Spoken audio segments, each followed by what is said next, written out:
Oh my goodness, what is up, everyone? Welcome to another edition of The Danny Show. I'm your host, Daniel Cody, giving you commentary and reviews on all things wrestling.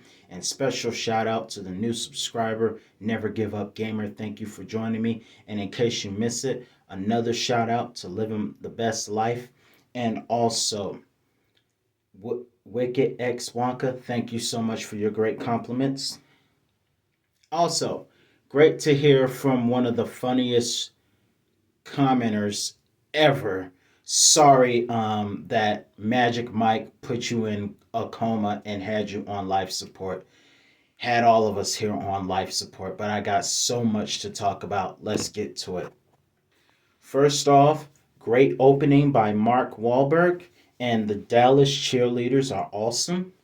The first match of the evening had an amazing entrance from Shinsuke and Rick Boogs, with Pat McAfee having a good time as always.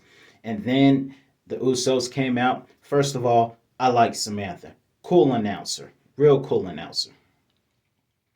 Either way, moving forward, Shinsuke and Rick Boogs took on the Usos. Rick Boogs tried to do some bench pressing tonight, but just like John Cena did in Houston in 2009, Boogs tried to hoist up both of the Usos, but it overwhelmed him and he ended up injuring his knee, which left Shinsuke to fend for himself. And even though he was resilient with the Uso splash, he was not able to come back from the 1D that is dedicated in homage to the Dudley Boys, whom ironically the Usos faced the last time WrestleMania was in Dallas, having a record setting crowd.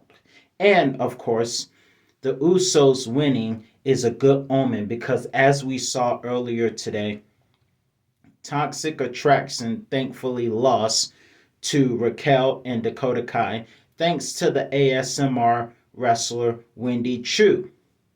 However, even though that was a bad omen, Mandy Rose retained against three Game Stars earlier tonight on NXT Stand and Deliver.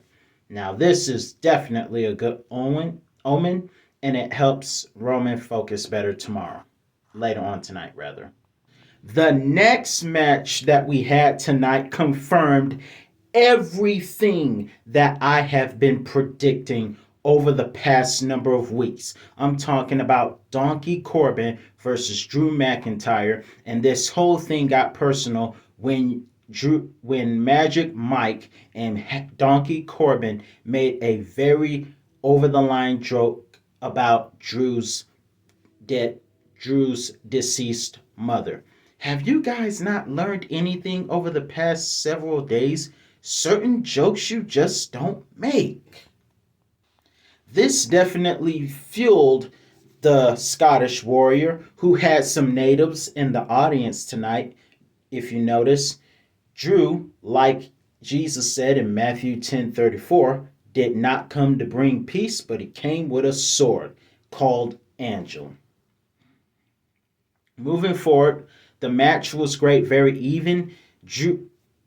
Corbin, I'm speaking of, had some control of the match until Magic Mike got too happy, and now there's a little dissension. And while Corbin was saved by Magic Mike, it didn't stop Drew McIntyre for going for a running senton over the top rope. Now let me say this. Drew McIntyre doing that senton over the top rope was cool, but if one of my all-time favorites were to have some advice, I believe the Undertaker would say that Drew should save that move for next year's WrestleMania or SummerSlam. Because remember, Undertaker always did that super dive over the top rope at WrestleManias in certain events. Don't make that dive a habit. And I certainly agree because you don't want the move to become underappreciated. Nonetheless, I've been saying it for weeks and my point was proven. As I've always betted, Drew McIntyre was the first to kick out of the end of days, and then went for the future shot in Claymore and was the first to defeat Drew McIntyre. No, the first to defeat Baron Corbin, as I've been predicting for the longest time. After that, Drew McIntyre sliced the ring in half. Actually, he sliced the ropes in half. Don't mess with Drew and don't make crazy jokes. Haven't y'all learned anything yet? This next match had a couple of mixed feelings drawn out of me. We had the Mysterios who made an amazing entrance. I miss when Rey Mysterio used to pop out of the ramp like that, like just boom. I loved when he did that, and he did that with his son Dominic. And then we had the two Bumblebees come out, Miz and Jake Bumblebee Paul. No, that's Logan Bumblebee Paul. Jake was at the panel earlier today talking about he was going to beat up everybody. That's not going to happen. Either way, moving forward. Great action from Dominic Mysterio tonight. Really showed off pretty well. He got isolated for a little bit, but then Rey Mysterio tagged in and wiped out the Bumblebees. There was a particular moment where Bumblebee Paul mocked Eddie Guerrero, and notice I'm wearing the Eddie Guerrero t-shirt right now. But either way, Rey Mysterio tried to pay homage to Eddie Guerrero while Jake Paul mocked him, and unfortunately successfully, which was very cringy. I wish Floyd Mayweather had knocked him out earlier last year or this year. Whenever it was that happened. No, that was last year. I wish Mayweather had knocked him out like he did Big Show. Either way, Rey Mysterio got in. He got some momentum, and later on, 619 to Bumblebee Paul and double splash. Miz took control and went for the skull crushing finale, which would unfortunately pin Rey Mysterio. I was pissed that Logan Paul. I was pissed off that the Bumblebees won. I was mad that the Bumblebees won tonight. But plot twist, the Miz turned on Bumblebee Paul, and Bumblebee Paul is like, what the F is that? And the fans appreciate it. So I don't know if this means Jake is going to go face or Miz is going to go face. But tonight, Miz is face as far as I'm concerned. In our fourth match, we have Bianca Belair, a match I was really looking forward to. Bianca Belair versus Becky Lynch. Both women had great entrances. Becky Lynch reminds me of a certain celebrity. I can't come up with the name off the top of my head, but she reminds me of someone. Her entrance was like Batista at WrestleMania 35, I'll say that.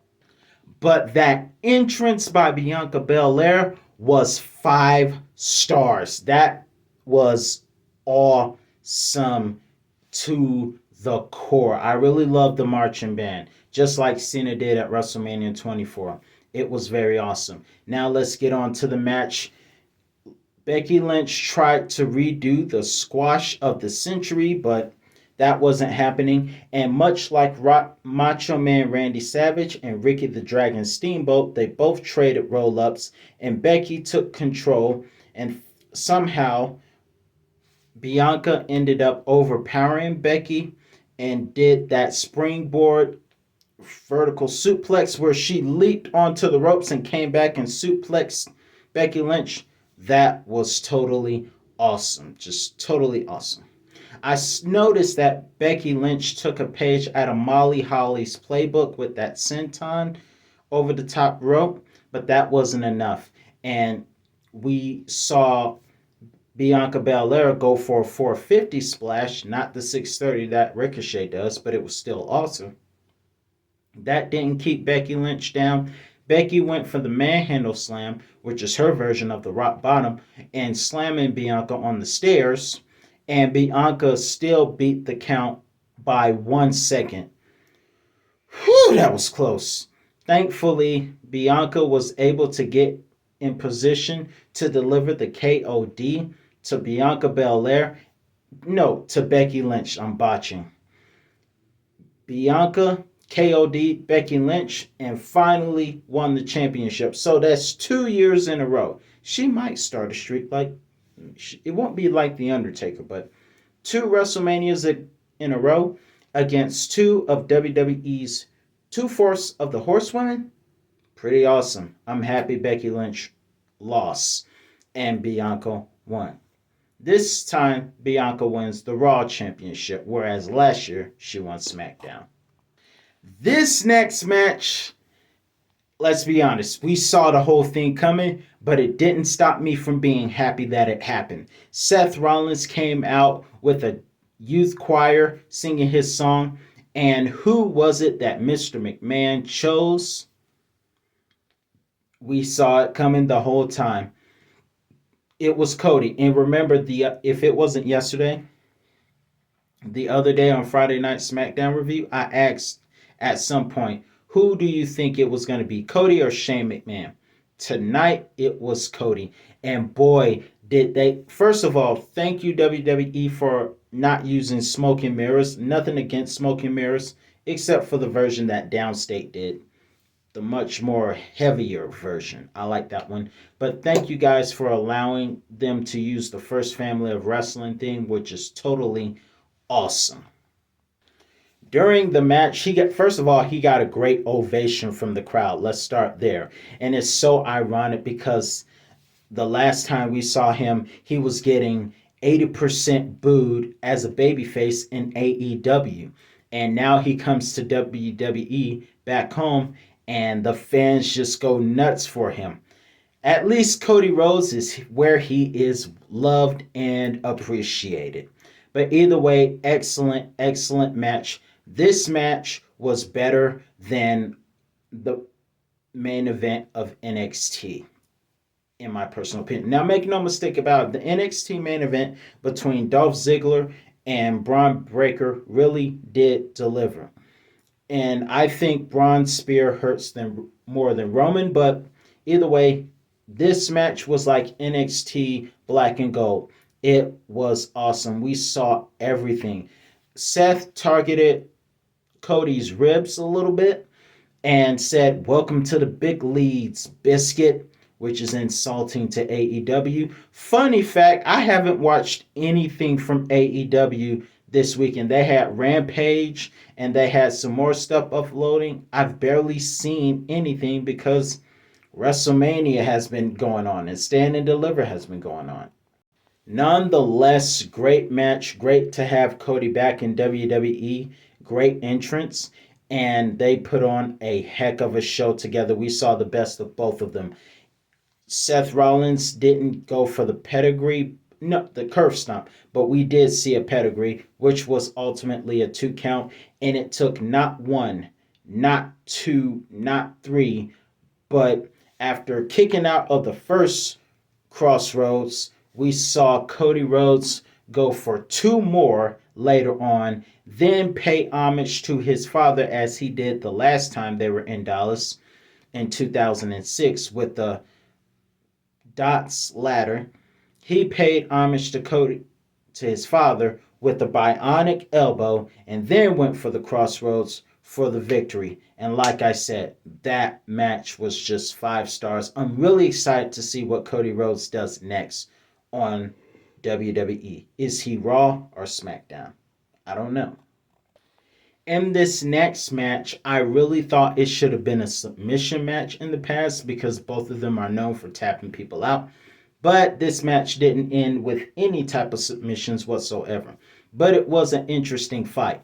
We watched Ronda Rousey box very early, and it was very even. There was a particular part where they were both standing atop the turnbuckle post, and Ronda Rousey sat up and looked at Charlotte like she was the Undertaker's sister and arm dragged her off the top rope down to the floor.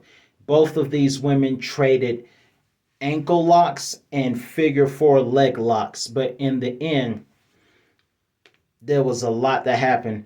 Firewoman's carry, as I like to call it, from Rousey, didn't get the job done. Natural selection didn't keep Ronda down.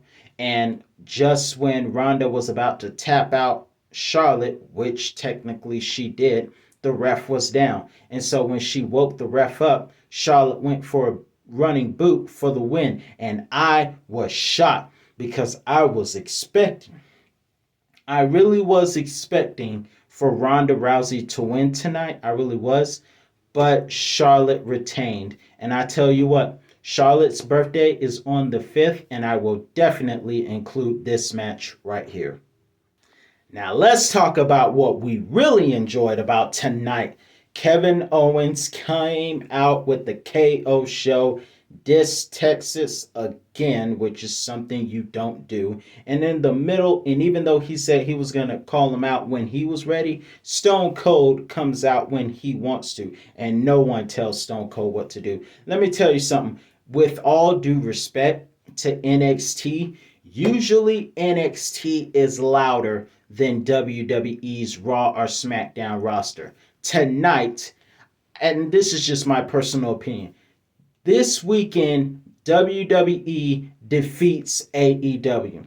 I could be wrong, but to me, I think WWE won this one with WrestleMania, and we're not even finished. Night 2 is tonight, but with everything that happened, I think WWE, as far as popularity is concerned, wins this weekend just all the way.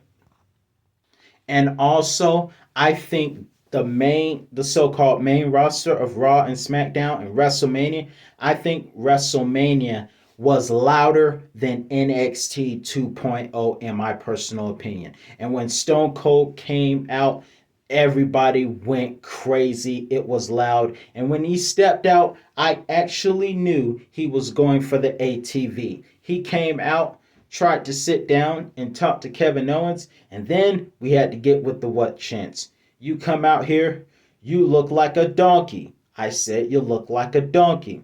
And then you want to diss the state of Texas, once again calling him a stupid son of a biscuit. But either way, Kevin Owens did one thing that made the crowd cheer. And he said, I didn't call you out here to talk. I came because I wanted to have a no-holds-barred fight. The crowd went nuts. Kevin Owens challenging Stone Cold, and Stone Cold said, if you want me to drop this sack of tish, give me a heck yeah. So it was on. We had a no-holds-barred match between Stone Cold Steve Austin and Kevin Owens, and they fought like it was the Attitude Era. If you have seen, and I have a playlist by the way, if you have watched some of my Attitude Era reviews, you know that I talk a lot about matches that look like Peter Griffin and the Chicken, even though I'm not the biggest fan of Family Guy because sometimes they go too far. But either way, they fight like Peter and the Chicken. They fought everywhere. They fought in the crowds. And I say this during Attitude Era reviews from the past. They fought all over the arena. Literally. And I wish WrestleMania had happened before Stone Cold Day so I could include this match on my favorite Stone Cold matches because this match was awesome. They fought everywhere. In the crowd, in the stands, up the ramp. They fought everywhere. And this is the only place where, just like Survivor Series 2000, Stone Cold drank on the job. Like in the words of the band of Shad Gray in the band Heck Yeah, everybody get drink, drunk. But yeah, great match. I had so much fun with that. Stone Cold looked in great shape. He wasn't even breathing, as Corey said. And add that he kicked out of his own stunner. Did you really think he was going to fall into his own stunner? Come on. But either way, Kevin Owens tried to, but he couldn't tame the rattlesnake. And he ended up trying to hit Stone Cold with the chair. And it ended up hitting him back. Stone Cold stunner. 1, 2, 3. Stone Cold! Stone Cold! That's me! You guys remember that? That's what he said the night after No Way Out 2002 when the poison arrived. And then the fun continues, and Byron Saxton, I kind of like Byron. I think he's kind of cool. He's a moral guy like Jim Ross and Michael Cole. Why you didn't stun Corey or something? You stun Corey. And this is one of those moments where Dolph Ziggler can say it should have been him. But either way, great night. And there's one more thing I forgot to mention. In the opening contest, in the words of JBL's, the Usos rolled them boys. Either way, night one was an amazing night. I can't wait to see what happens tonight for night two. Let me know your thoughts in the comment section below.